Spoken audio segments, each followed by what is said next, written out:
No matter how long we've been in crypto, we need to better protect ourselves. Even as we speak, crypto OGs are falling victim of hacks and scams. In this video, we're going to go over some crypto OG hacks and what we can learn from them. It's really disheartening to see this happening to people who have spent over 10 years holding Bitcoin and seeing it as their retirement or a way out of the current system that we're currently in. The article states how this Bitcoin veteran lost nearly $1 million in Bitcoin after a decade of hodling. Can you imagine you spent 10 years doing it right? And just one tiny slip up can cost everything. Once again, this is why we need to be so vigilant and so up to date with security that we have no flaws or holes in our practices. A longtime Bitcoin investor and his father discovered last week that they were robbed of about 25 Bitcoin, which totals $919,000 in September, that the family had held in a personal wallet since 2012. And the victim has proposed a 23 Bitcoin bounty to anyone who can recover the funds. So the man's name is Rick, and let's just see a bit of what he's saying to get an idea of the hack. You're absolutely right, and we're well fucking aware of that.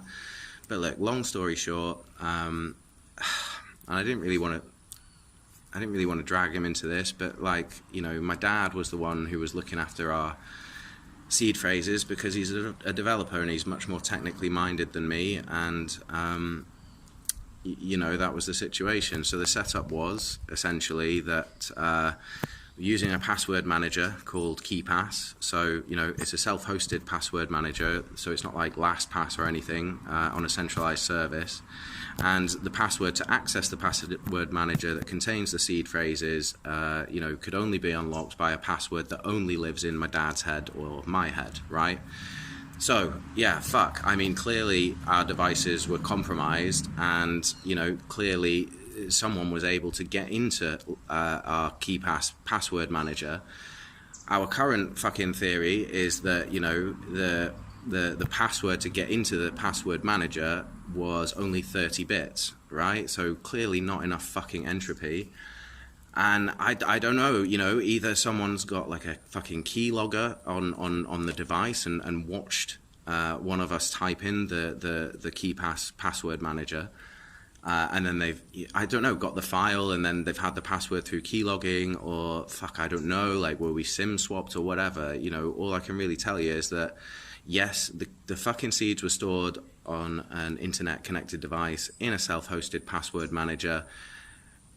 You know, the fucking retarded thing about this is we know about hardware wallets. We've used hardware wallets. Fuck me, I've spent the last 5 years telling everyone to fucking use them.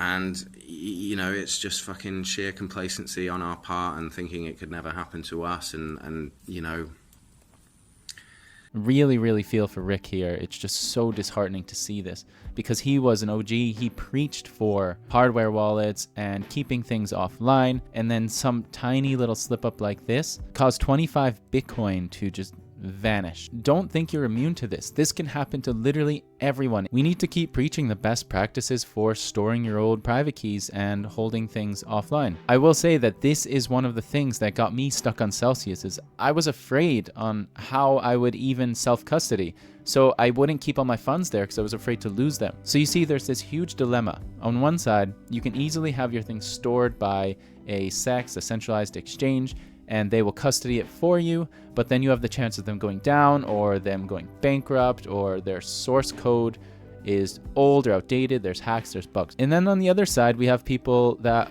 want to self-custody and maybe they're afraid to, so they go on these CEXs to feel like they're safe, but we really need to find the balance here. Is it safe to keep anything on an exchange? Probably not. But also, how do we give people, you, whoever's watching, the confidence to be able to store your things yourself on your Ledger, on your Trezor, on your SafePal, whatever device you're using, and to store that information safely offline? Because think about it, we store expensive things in our house all the time. I have this camera I'm filming on right now, but I'm not afraid that I'm going to lose it. People store Rolexes in their house. People store all sorts of valuable goods. The difference here is that it's hard to see crypto as something that is physical, like a piece of gold or a bag or something that's hard, a hard asset that we can touch. But if we can view crypto as the same thing, that this wallet is containing some hard asset, then maybe we can get people to shift their mindset as to maybe I can store my stuff on here and make sure that it's all offline and safely hidden away somewhere. Now, to just emphasize a bit of what happened to Rick here, so the Bitcoin's wallet private key was kept in a self-hosted password manager called KeePass. If you guys are using password managers, they can be great for a multitude of things, but I would highly encourage you to somehow store all of your passwords that include your financials, your crypto, whatever it has to do with valuables and things that are important to you. Store them offline in something like a Shieldfolio wallet, which I just reviewed. I'll post it here above, but keeping your information safely offline, stored somewhere where you can see it at any time, but that there's no chance, unless someone comes into your house, to get that information from you. The KeePass vault could only be unlocked via another password, which was only known by the two men. And this is another dilemma that I want to get into, right? Is that when you add two parties, you automatically increase the risk by another level, because now there are two people that need to keep this secret and need to hide it away from people. So that's two chances for risk instead of one. We're doubling our odds of something bad happening. So the password only contained 30 bits, far lower and less secure than that of the standard Bitcoin private key itself, which is 256 bits. Keylogging is what developers use to be able to track movement on some kind of device, whether it's keyboard touches, it's screen presses. So if somehow their account or their computer, their device was compromised, this hacker could have seen what they were doing in these presses or these button presses, whatever it may be, and could have backtracked that to get some kind of working code to get into their password. And the private key kept was actually internet connected. One of the biggest mistakes we can make is to keep private keys, passwords, or any other sensitive information on the internet where somebody can get into. Rick encouraged Bitcoin users to buy a standard hardware wallet to, quote, keep their sats in cold storage, something that we preach here all the time. I cannot emphasize enough. Buy a hardware wallet and store it offline. So when they started this, actually hardware wallets were not available in 2012, nor were seed phrases. So human readable lists of 12 to 24 words that stored private key data in a brain memorable fashion. So right now they're basically trying to track down what's happened to their coins, and we are really all pushing for them to find who has done this. I saw on Twitter that Rick actually reached out to Zach XBT, and hopefully he can find a way to track this down as well. So the hacker has been reusing his Bitcoin addresses, and that his attempts to mix his coins have been relatively weak. The hacker withdrew coins to one of his addresses from Binance's hot wallet after the hack took place. So the positive signs here are that Binance has KYC and AML. So if you don't know what KYC is, it's know your customer. That means you need to give some kind of ID or verification system in order to be able to do things on Binance. AML is anti-money laundering, and this is where you get checks from different jurisdictions and governments to make sure that people that own these addresses aren't criminals. So this is why Rick has called on the Binance exchange and its founder, Changpeng Zhao, to help identify who the address belongs to. There's no doubt in my mind that we should be able to trace this to a name or an entity at least. And like mentioned earlier, they are offering a bounty of most of the Bitcoin that was hacked. So Rick said here, quote, a retrieval of even one Bitcoin would make me ecstatic. So I think it's absolutely reasonable. Quote, would also like to have the bounty to be as big as possible to have a big incentive for someone to go after these bastards.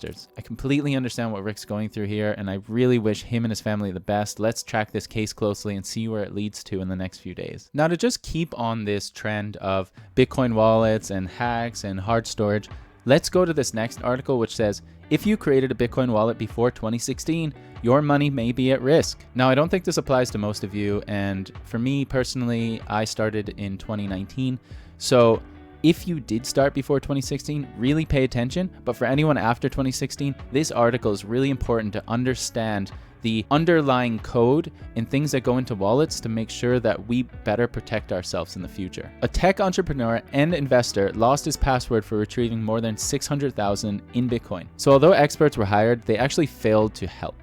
But in the process, they discovered a way to crack enough other software wallets to steal 1 billion or more US dollars. The team released information on how they did it. They hope it's enough data that the owners of millions of wallets will realize they are at risk and to move their money. How many times can we say this? Move your money off of hot wallets and exchanges. Put it into cold storage, into hardware wallets. Their startup, Unciphered, has worked for months to alert more than 1 million people that their wallets are at risk. These wallets were created at cryptocurrency websites that have gone out of business. And this is a question that people have about hard storage devices and the companies that own them as well. Now, there are a lot of companies that explicitly state that if the company goes out of business, you still hold all of the seed phrases and the private keys, which means you still have access no matter what happens.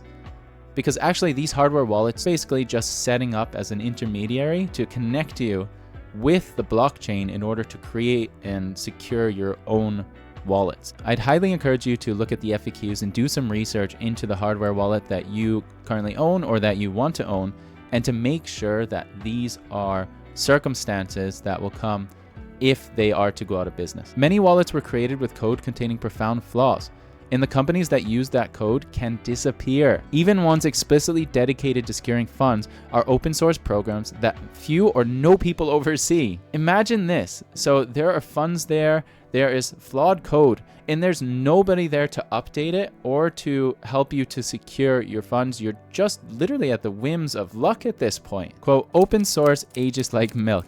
It will eventually go bad, said Chris Wisopal, a co-founder of security company Veracode. And for anyone that doesn't know what open source code is, this is just code that was written and it was released on something like GitHub, where developers can put all of the code for the public to see. So this way, like Trezor, I know has open source, so you can see all of Trezor's code to make sure that it checks out and there's no flaws and bugs or things that would compromise your wallet. The risk of bad open source code was laid bare in 2021 when it was discovered that Log4j, a ubiquitous tool used by software services that few consumers were even aware of, could be used to execute malicious code. Quote, every man-made technology contains flaws that originate within its creators, Uncipher co-founder Eric Mashad said. Unciphered is calling the flaw Randstorm because it stems from wallet programs that created cryptographic keys that weren't random enough. And that's such an important feature in cryptocurrency wallets, is that it needs to be randomized, and randomized to a point where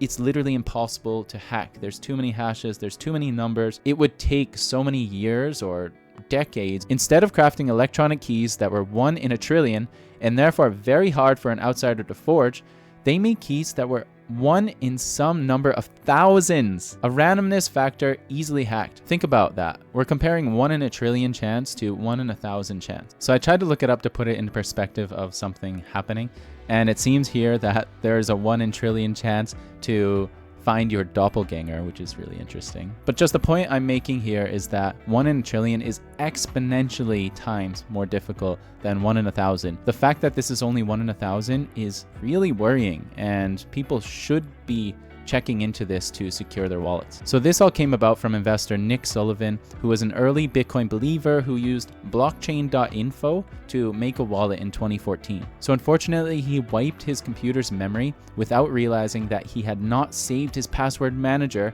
the blob of letters and numbers that would give him access to his crypto account. Once again, how many times can we say this? Do not store your things on computer. This goes to show you that even if somebody doesn't take your information from the computer that you stored there, such as your password or your private keys, your seed phrase, you could actually still lose it yourself by your computer getting wiped or your computer getting destroyed. We should have a backup, multiple backups really, in a physical sense, offline, out of the internet. At that time, the Bitcoin he lost was worth about $18,000 and is now worth more than $600,000. But in studying the problem, the Uncipher team uncovered a bigger issue. Thomas's code, known as Bitcoin.js, which was supposed to create wallets with random keys, didn't always make them random enough. Bitcoin.js was not only used by blockchain.info, but also by many other sites from 2011 on, including the main source of wallets for the former joke currency Dogecoin, which still exists, right? Dogecoin.info. Quote, Bitcoin.js is terribly broken up till March 2014. Quote, anyone directly using it is on the very high end of risk to attack. Cryptographers discovered weaknesses in how most of the major browsers created randomness in 2014, and they improved afterwards. Eventually, Mashad realized that the biggest old user of the wallet program still around was the one Sullivan had used, blockchain.com. So essentially what happened here was that Unciphered reached out to blockchain.com. There was some hesitation, but then eventually they joined groups here. References checked out, and Baker joined a group call to explain that Unciphered hackers were well-meaning security whizzes, not extortionists. Blockchain.com finally agreed to help them. It worked out a way to automatically update wallets of those who visited its site, changed its app, and sent out emails to the holders of more than 1.1 million affected wallets beginning October 10th, less than 2% of the 90 million wallets it created. So after all of this and getting so close. Unfortunately, Sullivan's wallet wasn't amongst those that were affected from the security flaw, mainly because he created his wallet in 2014 after blockchain.com had approved the randomness of its wallet. If the security had been worse, he would have been able to get his money back when blockchain.info notified its clients with vulnerable accounts. And seriously, props to the Uncipher team because they kept this a secret for 20 whole months so that hackers couldn't get into these wallets and give people time to get their money out of these hot wallets to better protect themselves, whether in cold storage or some other place. And now we hear from Sullivan himself, quote, "Crypto is a pretty hostile place, to be honest. Full of people attacking what you're building, whether they are trying to hack it or challenges from regulators or other people interested in seeing Bitcoin being taken down." But he said that he's happy that he ended up helping a large number of strangers who are still invested emotionally as well as financially. Quote, "I honor those still fighting that fight." And I think that's the perfect end message for this video, is that we are always fighting to secure our own crypto. Everybody wants to get our crypto, whether it's a hacker, whether it's an exchange, whether it is any other entity that sees your value and wants to get that from you.